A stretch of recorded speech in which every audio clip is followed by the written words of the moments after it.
Communicate clearly and effectively. So much of truly great hospitality boils down to communication. Are we conveying our expectations to our guests clearly? Are we responsive to their needs? Have we been clear in our instructions for check-in, for the various idiosyncrasies of the property they are staying in, and for their eventual check-out? No matter how clear we are, there will be guests who ignore or don't notice details. So it is important to walk the line between over-delivering and annoying them to under-delivering and getting annoyed ourselves when they don't follow our guidelines or requests. I try to over-deliver. I state our rules and other helpful information in the listings online, in the guidebook inside of each STR, and through signs scattered in relevant locations throughout the property. If this seems like overkill, keep this in mind. Your guests are often traveling on the road all day and looking for a place to crash. They are exhausted, their hands full of pets, kids, and they have full lives we know nothing about. They may be traveling to see family, undergo a medical procedure, or deal with the death of a loved one. 1,000 other things might tug at their attention from when they 1. Make the reservation, 2. Finally arrive, or 3. Are in the middle of their stay. Our job to convey the information in as succinct a manner as possible, and then step out of their way so they can enjoy their stay. Communicating with guests takes finesse. For me, as an author and lifelong reader and writer, writing is something I do every day. I also spent over 20 years in a variety of corporate settings, and that taught me volumes about proper business communication. That said, I have a great deal of experience to share with you. I will include plenty of examples. There is a fine line between too much communication and too little. There is also your voice, which hopefully will be warm and welcoming, but also business appropriate. Let's start with these general tips. Make a connection with your guests. Wording. It's all in the wording. Create templates and auto messages. We're going to tackle each of these later in this chapter. Having a line of clear, professional communication at all times will save you thousands of dollars in lost fees, damages, and the middle of the night, I can't access this space messages. Make a connection with your guests. We crave human connection. Even for myself as an introvert, this holds true. When you create a positive connection with another human being, you help them see you as a human being worthy of kindness and appreciation. You are no longer a faceless financial transaction. So how do we do this? How do we create a connection while continuing to hold fast on good business principles? This can and will vary, but I'll give you some examples later. Check them out under Part 8, A Multitude of Tips. And then think about how you can incorporate your own personality and create a connection with your guests. About Us. In each of the STRs I create, I put in an About Us write-up, usually framed and set on the entry desk. It talks about how my husband and I met in high school in the mid-'80s, but never dated, not until 20 years later. How we finished raising my teen daughter, and then had another baby, then became foster parents of 3, and eventually being lucky enough to adopt 2 of our littles. It talks about us buying the property we have now and turning it into an oasis of greenery with a pond, fruit trees, and more. This creates a human connection, a personal one. It says in no uncertain terms that we are people who live and love, parents who love their kids and each other and the land we are on. And that can be a powerful connection. Also, if you make yourself likable, it's harder for folks to eviscerate you in a review when things go awry. Art of the Cottages. It all started with the finish wearing out on the kitchen table. We have a table in Cottage West's kitchen that can seat 4 people. It has a dark finish, almost black, and around 6 months after we opened for business, I noticed that the finish was wearing off in some spots. Worse, it simply looked dirty. A huge no-no in the hospitality business. I painted the top of it with chalkboard paint until we could afford to buy a new one. And when the paint was dry, I grabbed a couple of pieces of chalk and wrote, "Welcome to Cottage West," on the table. With each guest, I would redo the welcome note. Soon enough, the art started showing up. I ended up stocking the house with a variety of chalk colors, and things just took off from there. When we rolled out the Hedy Lamarr Airstream, I was determined to replicate the fun, and finished the top of the dinette table with several coats of chalkboard paint. I find the coolest art left behind by our guests. Absolutely beautiful designs, and I began posting pictures of it on the cottage's Facebook page and also my Instagram account. A friend suggested the cottages needed their own Instagram account, and I created @thecottagesart, where I am seeing a decent following. I also printed out the photos and added them to photo albums, which are in all of my short-term rentals, along with the story of for each of our rentals, cross-pollinating guests from one rental to another. The story of. The most powerful connection of all is the story of how we purchased Cottage West and renovated her. We have a binder full of photos of our $25 house and what we did to return her from a crumbling, unloved ruin into a warm, welcoming short-term rental. My mother once told me, "Don't tell anyone you bought the house for $25. When I asked why, she sniffed and said, "They'll think you are a slumlord." The exact opposite is true. First, people cannot believe I actually bought a house for $25. As I recount the story and show pictures of the renovation process, they understand just how massive the project was for us, especially for two first-time home renovators. Our love for our community shines through. We live in this neighborhood, on the same street as our short-term rentals. We rescued a house that sat unloved and crumbling for over a decade and returned it to a functioning home that brings new people into our area and gives them a great sense of who we are and the community we hope to create. I can't tell you how many people love reading the story of Cottage West. We receive so many comments on it, all positive, and I think it feeds our natural human curiosity about other places and things. Think of Paul Harvey's long-running radio show where he would tell the rest of the story, or the Moth Radio Hour, a podcast that I listen to regularly. Inside of the binder, we have included what scant history of the house and neighborhood we know. We have found objects during the renovation, Civil War bayonets, Depression-era glassware, a Civil War uniform button, a ring made from a bent spoon, and so much more. We included newspaper clippings, one from 1929 when a fire nearly gutted the house, and the old 1940 tax photo. Doing so, recognizing the generations before us really engages our guests. In August 2021, my husband and I scheduled a mini vacation to Austin, Texas, and stayed in a fantastic old Airstream Airbnb. Inside of it, the owner had her own story of that detailed her buying the property, becoming a foster and adoptive mom, and creating a haven for her children and her guests. I loved it. She branded it the home that love built, and I couldn't have agreed more. Next to that, she had journal upon journal of notes from guests who had stayed. I wrote my entry, feeling as if I were a part of her story. No need to read minds. Conduct a poll. I recently added a poll to Cottage West. We provide Netflix, Hulu, CuriosityStream, and Amazon Prime. I wanted to see if I should change that configuration and add more or less to our streaming service offerings. So I created a poll.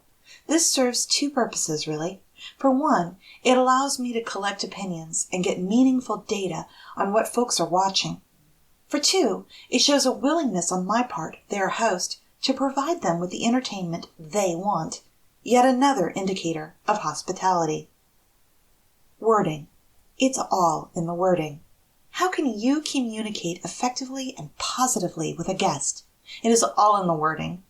Keep in mind that text can leave room for misinterpretation or attitude, so here are a few things to keep in mind. Use proper spelling, punctuation, and grammar. Avoid the word no as much as possible. Point out the positives. Stay professional. Have boundaries and stick to them. How would you handle the following questions and situations listed below? Can you stock milk?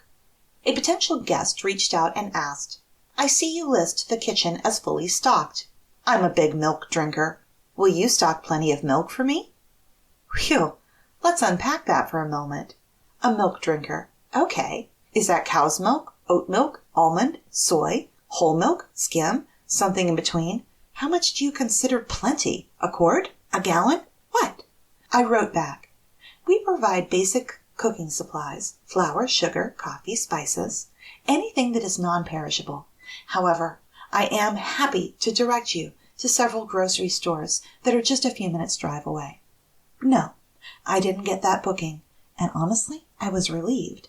What else would this person have asked for while staying with me? My brother is allergic to something in your apartment. Can we get a refund? This was a situation posted on one of the host's support groups on Facebook. I was very impressed with how the host responded, though. Here is the conversation. Guest: my brother's allergies are triggering, and he is getting sick from something in the apartment. Will it be possible for us to get a refund? Host: I'm sorry your brother has allergies. What is he allergic to? When a guest tells us beforehand, we can see if it is possible to accommodate. We've had guests with allergies to certain cleaning products, and we avoided using them prior to their stay. Depending on what the allergy is, we can see if we can remove it. We can also schedule a cleaner to go over and clean everything again. This can be coordinated and would be billed at the rate of our current cleaning fee. Currently, we use natural products like vinegar or Castile soap. We also have always had a strict no pets policy, as I have severe pet allergies. Please let me know what your travel insurance needs. I hate you will miss out on staying with us. If you didn't purchase travel insurance, the best I can offer is a partial refund should I be able to book the remaining days of your stay. Once you cancel, it will open up the calendar to allow another guest to book. I will only be able to refund what they book for. Thank you in advance for your understanding. I really loved their response. It was thoughtful, covered all the bases, from CYA, cover your ass, to addressing any potential arguments the guest might raise, and even reminding them of why travelers should purchase traveler's insurance, and did it in a polite and kind manner. It models one host's way of showing empathy while still keeping a head for business and their bottom line. Will your fence keep a fence-jumping dog in?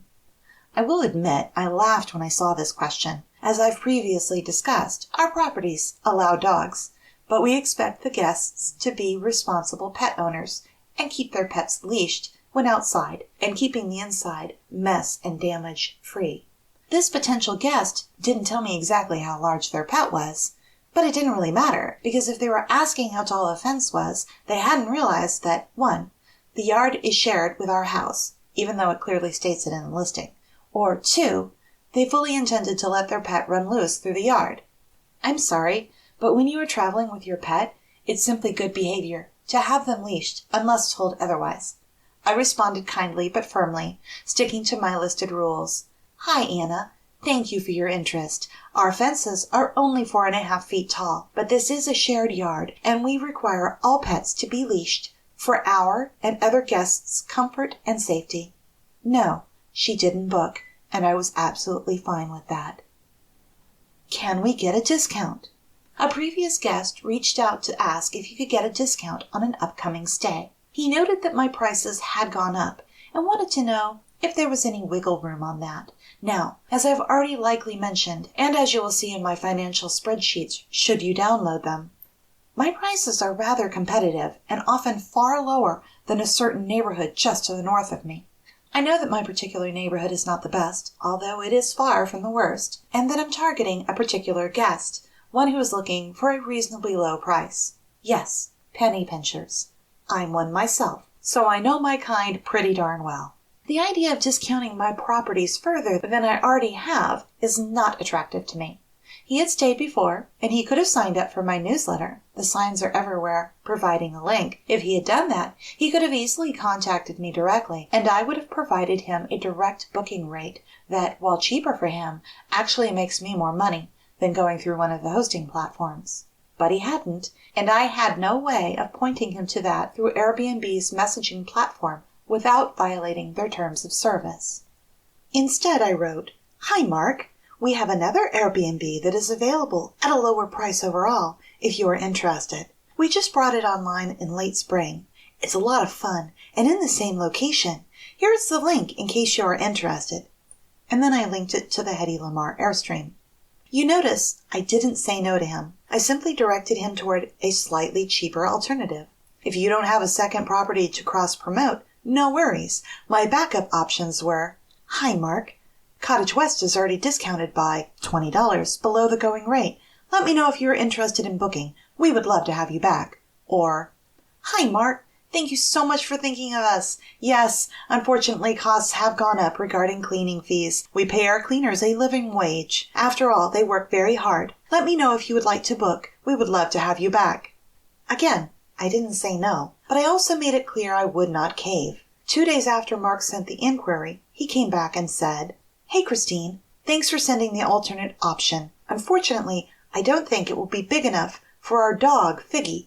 But it's not looking like there is much else in the area for the price you offer, so we might just try to make it work with the cottage." Why? Because reality interceded. We over-deliver in amenities and accommodations. No one else is going to let them stay for less and allow pets. Not for the price point that I have listed.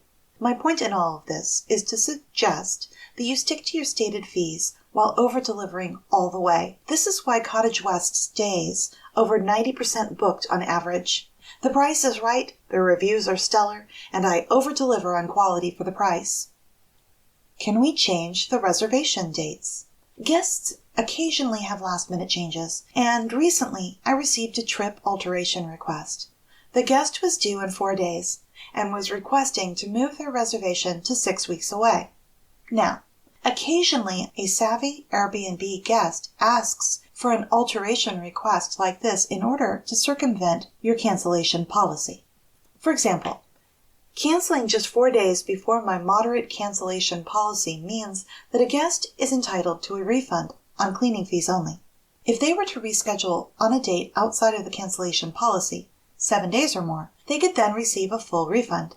Some folks tend to abuse it, so I offer last-minute cancellations this little bone.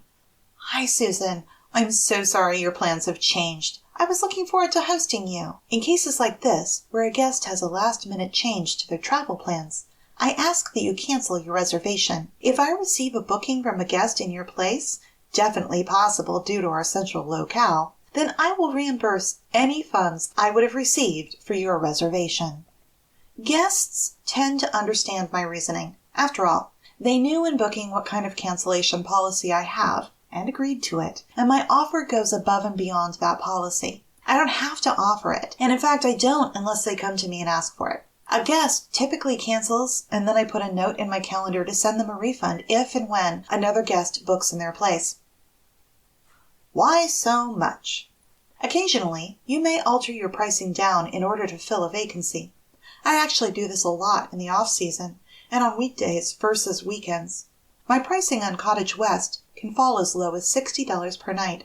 When it does, I've received messages questioning why the total price is nearly double that, since it includes a cleaning fee and fees that Airbnb charges. Here's a great way to respond to a potential guest questioning why the fee of $60 per night doubled. "Hi, Rihanna. Thank you for your interest in Cottage West. You are actually renting Cottage West with a deeply discounted nightly fee of $62 instead of the normal $85 weekday night or $105 weekend price. The cleaning fee that accompanies it does not change because our loyal cleaners get paid a fair wage. The rest are fees that Airbnb charges guests. We hope you decide to stay with us." This doesn't always work, but it gives the guest a point of reference. They are looking at a property that normally rents for as much as $105 or $120 a night, and the cleaning fee has remained the same because the hosts care about their cleaners. That's the message you want to give them, that $62 is a deep nightly discount. It isn't the standard price at all. If they are uninterested, then it is likely that they cannot afford it anyway and would be better staying at a budget motel. Create templates and auto messages. Let's dive into some messages you can prepare and with Airbnb auto schedule so you never have to worry about forgetting to send a message again. As I'll probably mention ad nauseum, over 90% of my income comes from Airbnb. You will hear me use a lot of examples from Airbnb, and it is because of all the platforms they have the most streamlined and advanced systems in place. And with the 3 most important messages, Airbnb even has an option to make them automated, which is a lifesaver if you are busy with another job or family, or just plain busy all the way around like I am. In this section, I will include examples of all of my automated messages. I encourage you to copy them, edit them for your own needs, and use them. I've managed to weed out all of the issues and mistakes. You will too. Everything is a learning curve. But let's get on to the 3 messages. And yes, I have these all set up as automated, scheduled messages in Airbnb. I also have them set up as templates on VRBO. When I get the occasional guest on Booking.com or a direct booking, I copy and paste, and if necessary, edit my Airbnb message to fit. Here I'm using my messages to a guest named Connor as an example. Hi, Connor. Thank you for reserving Cottage West, central locale, close and convenient. This is an automated message sent upon confirmation of reservation. Let me know if you have any questions. I'm here to help. Thank you for reserving Cottage West. I am sure you will enjoy your stay at this warm and welcoming place. Just to confirm, I have you down to check in any time after 2 p.m. on September 18th, 2022, and to check out by 11 a.m. on September 19th, 2022. The morning of your arrival, I will send you the address, detailed instructions on accessing the space, as well as our direct contact info. We are usually available to meet you if you would wish, but you are more than welcome to check yourself in. I'm just down the street, the large brick house with the wraparound porch at the opposite end of the large shared yard, and ready to assist should you need anything. Please also let me know if you need any suggestions on great dining, shopping, or other fun adventures. There are plenty suggested in the guest handbook inside of Cottage West, but we can direct you to local breweries and other great destinations. Thanks again, and we look forward to hosting you. That's the confirmation email sent automatically immediately after they place a reservation. This message basically says name of guest, dates of stay, including check-in time. Thanks for booking, and I'll reach out to you on the day of your arrival with further info, and let me know if you need any dining, shopping, activity suggestions. I put in a little more, like the fact that I'm just down the street, that there is a shared yard, also listed in the listing. Occasionally a person looking to party slips through, sees this, and knows the chances are they will be shut down quickly with hosts so close, and they cancel right away. Believe me, I would far prefer a cancellation to getting some mess of a party on my quiet street and irritating my neighbors. It's short, friendly, and to the point. The pre-arrival message is significantly longer. Good morning, Connor. This is an automated message that will give you all the details you need to access Cottage West. I will respond as quickly as possible to any direct messages you send through the app. Thank you for choosing to stay at Cottage West. Here's the information you need to access the property for your stay. I then list Cottage West address, cross streets, check-in, anytime after 2 p.m. If you need something sooner, please let me know, and I'll do my best to accommodate. Parking. Off-street gated parking is available to all Cottage West guests. Access. Type, and I would give them the code, into the keypad at the front door and press the Quick Set button at the top once. Occasionally it sticks. Pull it firmly towards you and try again. The door will lock automatically within 30 seconds, so please make sure you memorize the code or have your phone with access instructions nearby. Please be sure to press the Quick Set button at the top to lock it when leaving the house. Alarm. The house also has a security alarm with motion sensors. You will find the security alarm panel on the wall of the living room, almost directly in front of you. I then list our home and give the address. We live here. It's a big brick house directly to the east. We share the large yard with Cottage West. Our dogs use a separate dedicated yard. I want to make sure they understand their dogs will be safe and not get into arguments with ours. Contact info. If you have any questions, please do not hesitate to contact us through the platform or call or text me at, and then I give them my cell phone number as well as my husband's. I then state, no parties and no smoking indoors. As a reminder, we do not allow parties or loud events at Cottage West, and I go back through those rules quickly. And lastly, I list pets.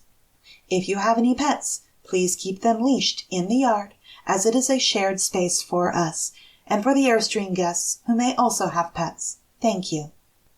That's all of the pre-arrival email.